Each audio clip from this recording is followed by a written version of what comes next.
Alright, Shalom, this is the brother Yahawashi from GMS South Carolina camp. I want to first and foremost give all praises to Yahawashi, double honors to the elders of Great Millstone who taught me this truth. And Shalom to all the Akim out there pushing the truth and sincerity. Alright,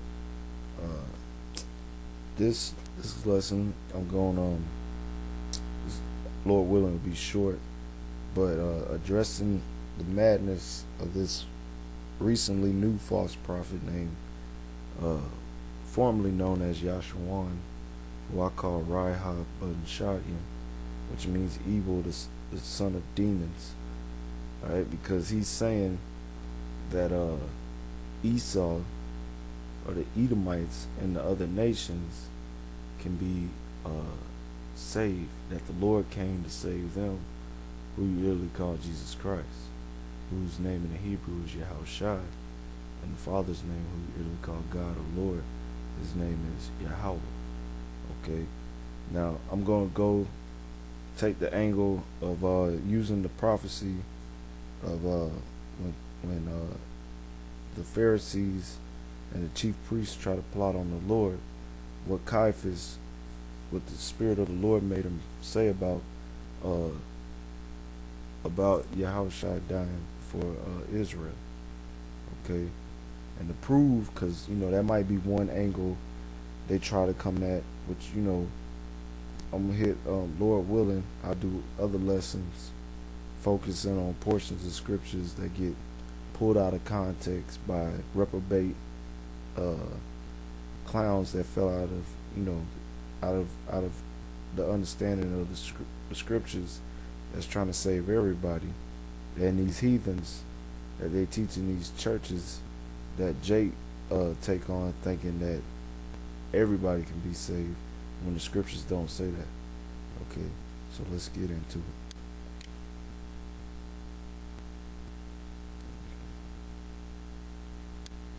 All right.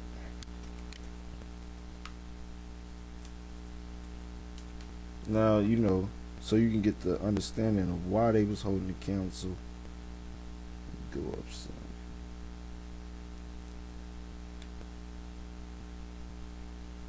I'll start at verse 38. Okay. Alright, because what happened, you could read from the beginning of this chapter. Lazarus, the friend and disciple of Yahawashi, and brother of Martha and Mary, who followed the Lord as well, he had got sick and died, and he was in the tomb for 4 days. Now, where I'm starting at, this is where the Lord, raised him up.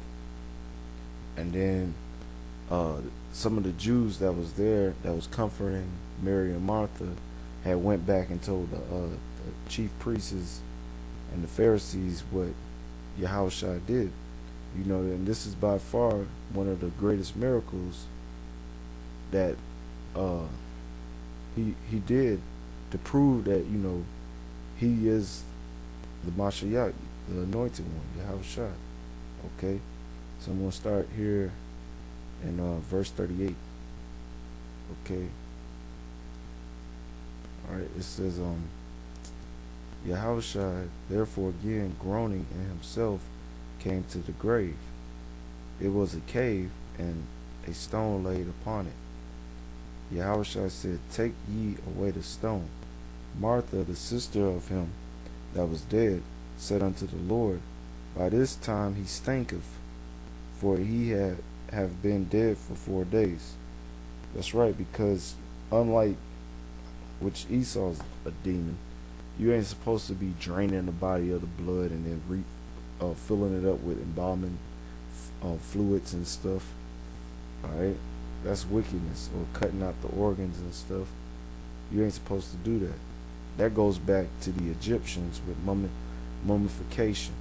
Okay, because that's what they would do. Prove another way of proving that America is the modern day coming the same spirit as Egypt, because that was one of the customs and practices that they did during the time of the ancient Egyptian empire that had the Israelites in captivity. Okay, they practiced that mummification. So The reason why he was thinking was after 3 days, your body literally starts to decompose. All right, because you're not alive anymore. Well, your spirit goes back to the Heavenly Father, but your body, it starts to turn back into dust. Okay, and then you start to smell and stuff. Okay, that's why she made that statement. Not like today, where after 3 or 4 days after the person's been dead, you go and have a funeral where this person should have been buried a long time ago. Okay. All right.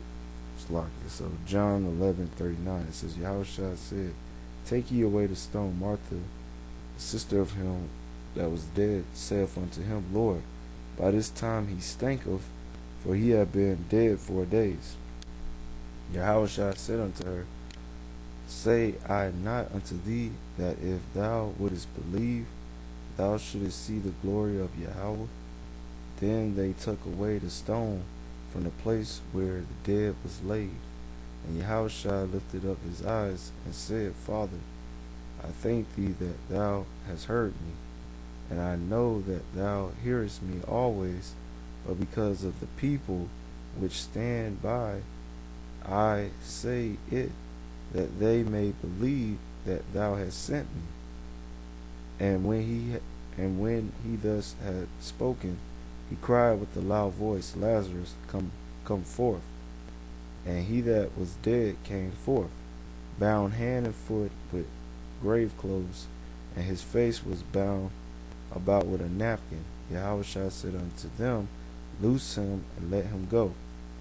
Okay, so he performed this, like I said, is one of his most memorable miracles that he did, because that him raising Lazarus from the dead after he'd been in the grave for 4 days, that's beyond belief. So this was a great miracle.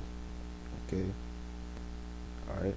Verse 45, it says, Then many of the Jews which came to Mary and had seen the things which Yahawashi did believed on him.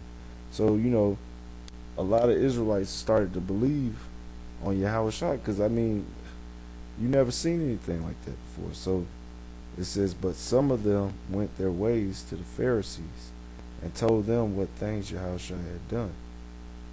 Okay, but you had some, like I said, when you read the Gospels, you know that you had some that really didn't believe in Yahawashi, and they really thought that the Pharisees was right. So you probably had some of them amongst the crowd, because they went back and told them what Yahawashi did. It says, Then gathered the chief priests and the Pharisees a council, and said, What do we? For this man doeth many miracles. Talking about Yahawashi.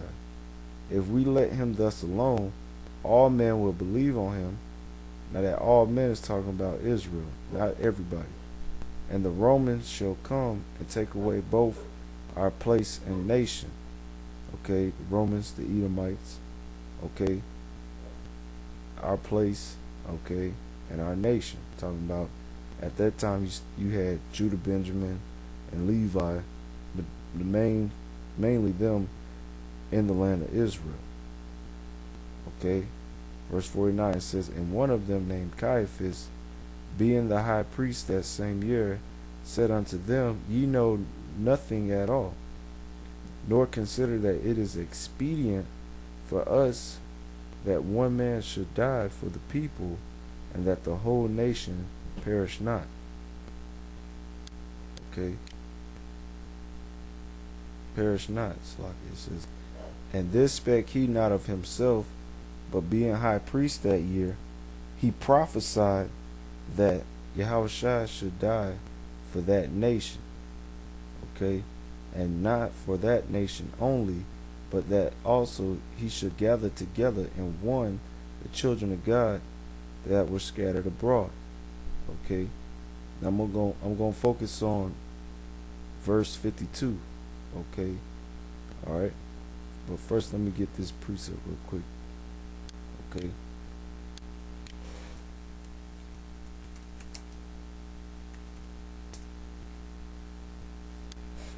Okay, Proverbs 16:1, it says, the preparation of the heart and man and the answer of the tongue is from the Lord.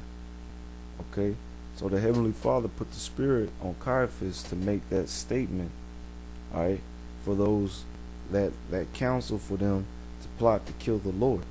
Because they said, well, we see that he's doing all these miracles.